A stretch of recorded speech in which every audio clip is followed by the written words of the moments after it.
నేను చెప్తున్న ఫార్మాసిటీ ఏదైతే ఉన్నదో మీరు మళ్ళా రామచంద్రాపురంలో పాడు చేసినట్టు పటాన్ చెరువులో పాడు చేసినట్టు గతంలో కాంగ్రెస్ ప్రభుత్వం గాని తెలుగుదేశం ప్రభుత్వం గాని బాలానగర్ జీడిమెట్లలో కాలుష్యాన్ని సృష్టించినట్టు అట్లా మీరు రేపు ఇబ్రాహీంపట్నంలో సృష్టించదలుచుకుంటే అసొంటి ఫార్మాసిటీ వద్దు. మనకేం కావాలి?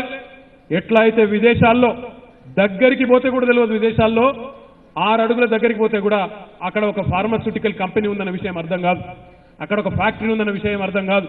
కానీ ఈరోజు పటాన్ చెరువు పోయినా, రామచంద్రాపురం పోయినా, కాజీపల్లి పోయినా, జీడిమెట్ల పోయినా 1/2 కిలోమీటర్ దూరంకి వెళ్ళే వాసన గుప్పమని కొడుతుంటది. పొగలు, వాసన, నీళ్లు పాడై అక్కడ మొత్తం గ్రౌండ్ వాటర్ పాడైపోయి అన్యాయం అయిపోయిన పరిస్థితి ఉంటుంది. ముఖ్యమంత్రి గారు ఒకటే చెప్పినారు, మీరు అంతర్జాతీయ ప్రమాణాలతో జీరో పొల్యూషన్ తో చేయగలిగితే, జీరో లిక్విడ్ డిశ్చార్జ్ తో చేయగలిగితే చేయండి, లేకపోతే చేయకపోయినా పర్వాలేదు. కానీ స్థానికులకు అన్యాయం చేస్తే, పొల్యూషన్ సృష్టిస్తే మాత్రం అట్లాంటి కార్యక్రమమే వద్దని చెప్పి కూడా మాకు చెప్పడం జరిగింది. అంటే అంతర్జాతీయంగా ఒక సింగపూర్లో, ఒక చైనాలో, ఒక యూరోప్లో, ఒక అమెరికాలో ఏ స్థాయిలోనైతే ఈ ఫ్యాక్టరీలను ఏర్పాటు చేస్తారో ఆ స్థాయిలో చేయగలిగితే చేయండి. కాలుష్యం బారిన స్థానికులకు ఎట్టి పరిస్థితుల్లో కూడా అన్యాయం జరగొద్దు అని కఠినంగా మాకు చెప్పడం జరిగింది. కాబట్టి కొంత సమయం తీసుకున్నా, చేసే ప్రోగ్రాం ఏదో, చేసే కార్యక్రమం ఏదో మంచిగా చేయాలన్న ఉద్దేశంతో సమయం తీసుకున్నా బ్రహ్మాండంగా మెల్లగా చేసుకుంటూ పోతా ఉన్నాం. అయితే ఇక్కడ మీరు ఆలోచించవలసిన అవసరం ఉన్నది. మేము ముందే చెప్పినాం, ఏ రైతులైతే భూములు కోల్పోతారో, ఏ రైతులైతే భూములు ఇస్తారో వాళ్ళ కుటుంబంలో ఉండే పిల్లలకు ఒకరు కాకపోతే ఇద్దరికి నైపుణ్య శిక్షణ ఇచ్చి, ప్రత్యేకంగా డబ్బులు పెట్టి నైపుణ్యాన్ని కూడా, లేకపోతే శిక్షణ కూడా మనమే ఇచ్చి అదే ఫార్మాసిటీలో ఉద్యోగాలు ఇచ్చే బాధ్యత కూడా మాదని చెప్పి కూడా చెప్పడం జరిగింది. కానీ దుర్మార్గంగా కాంగ్రెస్ మిత్రులు, కాంగ్రెస్ పార్టీకి సంబంధించిన సోదరులు దుష్ప్రచారం చేసినారు. ఫార్మాసిటీ పబ్లిక్ హియరింగ్ పెడితే అక్కడ కూడా డిస్టర్బ్ చేసే ప్రయత్నం చేసినారు, గందరగోళం సృష్టించే ప్రయత్నం, ప్రజలను గందరగోళపరిచే ప్రయత్నం. ఒక్క మాట మీరు ఆలోచించాలని కోరుతా ఉన్నా. ఇబ్రాహీంపట్నంలో రేపటి రోజున ఇక్కడి పిల్లలకు వేలాదిగా ఉద్యోగాలు వచ్చే అవకాశం ఉంటే దానిని అడ్డుకోవడం న్యాయమేనా అని నేను అడుగుతా ఉన్నా. కాలుష్యం పట్ల మనకున్నంత ఫికరు, మనకున్నంత ఆలోచన వాళ్ళకుంటే వాళ్ళ హయాంలో పటాన్ చెరువు, రామచంద్రాపురం ఇప్పటిదాకా చెప్పిన ప్రాంతాలు ఏవైతున్నాయో వాళ్ళు అన్యాయం చేసినారు తప్ప మనం ఎక్కడ ఈ 4 ఏళ్లలో కాలుష్యం విషయంలో కఠినంగా ఉన్నాం తప్ప ఎక్కడా కూడా ఎవరిని అలౌ చేయలేదనే మాట కూడా నేను మీకు విజ్ఞప్తి చేస్తా ఉన్నా. మరంతా శ్రద్ధతో, ఆసక్తితో ఈ ప్రాంతం బాగుపడాలి, ఇక్కడ పిల్లలకు ఉద్యోగాలు రావాలనే ఒక ప్రయత్నం చేస్తా ఉంటే దీనిని అడ్డుకున్నది కాంగ్రెస్ పార్టీ అనే విషయాన్ని కూడా ఇక్కడ కోదండరెడ్డి గారు పెద్ద మనిషి ఉంటాడు, ఆయన ఒక ఆందోళన, ఆయనతో పాటు ఇంకా కొంతమంది పెద్ద మనుషులు వాళ్ళు కూడా కావాలని పక్కన ఉండే కల్వకుర్తి శాసనసభ్యుడు, కాంగ్రెస్ ఎమ్మెల్యే ఆయనతో పాటు మరికొంతమంది కాంగ్రెస్ పార్టీ మిత్రులు అడ్డుకునే ప్రయత్నం చేసినారు. అది మాత్రమే కాదు, ఈరోజు మీరు ఒక్కసారి ఆలోచించమని చెప్పి నేను కోరుతా ఉన్నా. ఔటర్ రింగ్ రోడ్ పక్కనే ఉన్నాం, ఇప్పుడు మనం బొంగళూరు జంక్షన్ పక్కకే ఉన్నాం. ముఖ్యమంత్రి గారు ఒకటే చెప్తా ఉన్నారు, ఔటర్ రింగ్ రోడ్డు ఇప్పుడు అది కూడా బిజీ అవుతా ఉన్నది. మనం కొంగర కాలాన్ని సభ జరుపుకున్నప్పుడు చూసినాం ఎంత పెద్ద ఎత్తున మరి ఔటర్ రింగ్ రోడ్డు కూడా లక్షలాది మంది తాకిడితో మరి ఎంత ఇబ్బంది అయిందో, మనకు ఇంకా పెద్ద రోడ్డు ఉంటే బాగుండే అనే ఒక అభిప్రాయం అనిపించిందో మీరు గుర్తు చేసుకోవాలని చెప్పి నేను కోరుతా ఉన్నా.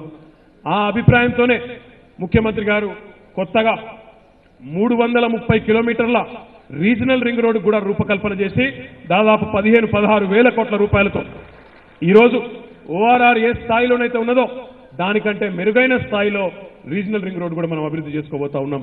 దానివల్ల ఇప్పుడే కిషన్ అన్నకు నేను చెప్తా ఉన్నా, ఆ రీజనల్ రింగ్ రోడ్డుకి ఇటు ఔటర్ రింగ్ రోడ్డు మధ్యన ఉండే అరుదైన నియోజకవర్గం ఇబ్రాహీంపట్నం నియోజకవర్గం కాబోతా ఉన్నది. మీకు నరసన్న చెప్పిండు ఎంపీ గారు, రియల్ ఎస్టేట్ ఏమైంది రంగారెడ్డి లాంటి, రియల్ ఎస్టేట్ ఇప్పటిదాకా అయింది ఏం లేదు, ఇప్పటిదాకా అయింది చారాననే, ఇంకా బారాన కథ ముంగటున్నది. రీజనల్ రింగ్ రోడ్డు రావడంతో మీ ఇబ్రాహీంపట్నం నియోజకవర్గంలోని వెనుకబడ్డ మండలాలు కూడా మహర్దశ రాబోతా ఉన్నది. ఎట్టి పరిస్థితుల్లో ఒక్క గుంట భూమి కూడా ఎవరు అమ్మద్దని చెప్పి కూడా నేను మీకు విజ్ఞప్తి చేస్తా ఉన్నా. ఎందుకంటే రాబోయే రోజుల్లో ఈ రీజనల్ రింగ్ రోడ్డు, ఈ ఔటర్ రింగ్ రోడ్డు మధ్యన ఉండే ఇబ్రాహీంపట్నం నియోజకవర్గం అరుదైన ఒక నియోజకవర్గం కాబోతా ఉన్నది. ఒకవైపు సాగునీరు వచ్చి ఇంకోవైపు పరిశ్రమలు ఫార్మాసిటీ లాంటి పెద్ద పెద్ద పరిశ్రమలు పారిశ్రామిక వాడలు వచ్చిన తర్వాత ఈ నియోజకవర్గ ముఖ చిత్రం మొత్తమే మారిపోతుందనే విషయాన్ని కూడా నేను మీకు ఈ సందర్భంగా విజ్ఞప్తి చేస్తా ఉన్నా. ఇప్పటికే మంగళపల్లిలో బాట సింగారంలో 2 చోట్ల కూడా లాజిస్టిక్ పార్కులు కూడా తయారైతా ఉన్నాయి. రేపటి రోజున రీజనల్ రింగ్ రోడ్ ఒక 3 ఏళ్లలో పూర్తయితే బ్రహ్మాండంగా ఈ ప్రాంతంలో మరిన్ని పరిశ్రమలు కూడా వచ్చేదానికి కూడా అవకాశం ఉంది. ఇంత అద్భుతమైన భవిష్యత్తు మన కళ్ళ ముంగడ పెట్టుకొని మన భవిష్యత్తును కుల్లబొడితే రాజకీయం చేస్తున్న మహాకూటమి ఏదైతే ఉన్నదో దాని గురించి కూడా మీరు ఆలోచన చేయాలని చెప్పి కోరుతా ఉన్నాం. ఇక వాళ్ళు చాలా మాట్లాడుతున్నారు, మీరు చూస్తున్నారు, నేను ప్రత్యేకంగా చెప్పాల్సిన పని లేదు. కానీ ప్రజలు కూడా, సామాన్య ప్రజలు కూడా అంతే స్థాయి పట్టుదలతో ఉన్నారు. నేను రోజు చూస్తున్నా, వాట్సాప్లలో వీడియోలు తిరుగుతున్నాయి కదా, ముసలోళ్ళు ఎట్లా మాట్లాడుతున్నారు, పెన్షనర్లు. వాడు 10,000 ఇయ్యని కాక నేను మాత్రం కారుకే గుద్దుతా అని చెప్పి అలా ఊరూరా ముసలి వాళ్ళు, పెద్దవాళ్ళు అందరూ గంటాపదంగా చెప్తా ఉన్నారు. వాళ్ళ కోసమే, వాళ్ళని ఆదుకోవడం కోసమే మన ముఖ్యమంత్రి గారు 1,500 రూపాయలున్న పెన్షన్ను 3,016 చేస్తూ, 1,000 రూపాయలున్న పెన్షన్ను 2,016 చేస్తూ వారందరికీ మరింత ఆసరాగా వారి ఆత్మగౌరవాన్ని పెంచే దిశగా ఒక నిర్ణయం తీసుకున్నారు. అదే మాదిరిగా చదువుకోని పిల్లలు, చదువుకొని ఉద్యోగాలు రాని పిల్లలు ఎవరైతే ఉన్నారో, నిరుద్యోగులు ఎవరైతే ఉన్నారో వారి కోసం కూడా నిరుద్యోగ భృతిని కూడా ముఖ్యమంత్రి గారు మొన్ననే ప్రకటించి ఉన్నారు. వారితో పాటు మన రైతన్నలందరికీ ఇప్పటికే రైతు బంధు ద్వారా చరిత్రలో ఏ ముఖ్యమంత్రి, ఏ ప్రధానమంత్రి చేయని ఆలోచన చేసి ఎకరానికి 8,000 రూపాయలు ఇచ్చే పెట్టుబడిని 10,000 రూపాయలకు పెంచుతూ ఒక అద్భుతమైన నిర్ణయాన్ని కూడా మన ముఖ్యమంత్రి గారు తీసుకున్నారు. దాంతో పాటు పోయిన సంవత్సరం, పోయిన టర్మ్లో మనం 1,00,000 రూపాయలు రుణమాఫీ చేసుకున్నాం. ఈ టర్మ్లో కూడా మళ్ళీ ప్రజలు ఆశీర్వదిస్తే, మన ప్రభుత్వం వస్తే 1,00,000 రూపాయల వరకు రుణమాఫీ చేస్తామన్న మాట కూడా ముఖ్యమంత్రి గారు చెప్పిన మాట కూడా గ్రామ గ్రామాన ప్రచారం చేయవలసిన అవసరం కూడా ఉన్నది. ఈ పద్ధతుల్లో మనం ముందుకు పోతా ఉన్నాం. మరి వాళ్ళేమో రోజు తెల్లారి లేస్తే ఈ మీటింగు, ఆ మీటింగు, ఎవల సీటు, ఏ సీటు ఎవలకని వాళ్ళు రోజు పాపం కింద మీద పడతాను. ఆఖరికి మన కోదండరాం సార్ చెప్పిండు, మేము పోతున్నాం, కూర్చుంటున్నాం, ఛాయ్ తాగుతున్నాం, వస్తున్నాం, బా ఏమైతే లేదాడ అని ఆయనే చెప్పిండు. పాపం వాళ్ళు సీట్లు పంచుకునేటప్పుడు, వాళ్ళు సీట్లు పంచుకునే లోపలనే మీరు ఇబ్రాహీంపట్నంలో స్వీట్లు కూడా పంచుకుంటారని చెప్పుకుని నేను మీకు విజ్ఞప్తి చేస్తా ఉన్నా. ఎందుకంటే వాళ్ళ దిగది, అది తెగేది కాదు. ఇక వాళ్ళ నరకుడు అయితే వశపడతలేదు. ఎట్లున్నదంటే, ఇప్పుడు నాది సిరిసిల్ల నియోజకవర్గం. సిరిసిల్లలో మొన్న నేను ప్రచారం పోయినా, ఒక దగ్గర ఒక గుడికాడ ఆగిన. ఆ చెట్టు వెనుకదికి 2 రైతులు కూర్చొని మాట్లాడుకుంటున్నారు. ఒక ఆయన పేరు ఎల్లయ్య, ఇంకో ఆయన పేరు మల్లయ్య. ఇద్దరు మాట్లాడుకుంటున్నారు. వాళ్ళు ఒక ఆయన ఏమంటాడు తెలుసా, ఆయన, అరే ఎల్లయ్య, మన రేపు పొద్దున 3 గంటలకు లేవాలి, లేచి తెల్లార వరకే సిరిసిల్ల నుంచి బొల్లారం దాకా పోవాలరా అని ఆయన అంటున్నాడు. ఈయన మల్లయ్య అంటున్నాడే, కాదురా బొల్లారం కాదు, మనం కొద్దిగా అవతలకి ఔటర్ రింగ్ రోడ్ ఎక్కి దాటిపోయి బొంగళూరు జంక్షన్ మీదకెళ్ళి ఇబ్రాహీంపట్నం మీదకెళ్ళి ఇంకా కిందికి పోవాలరా అని ఆయన చెప్తున్నాడు. ఇంతకు వాస్తవం ఏంటంటే ఎల్లయ్యకు ఎడ్లు లేవు, మల్లయ్యకు బండి లేదు, కానీ తెల్లారే వరకు బొల్లారం దాటుదామని బయలుదేరు. టీడీపీకేమో క్యాడర్ లేదు, కాంగ్రెస్కేమో లీడర్లు లేరు.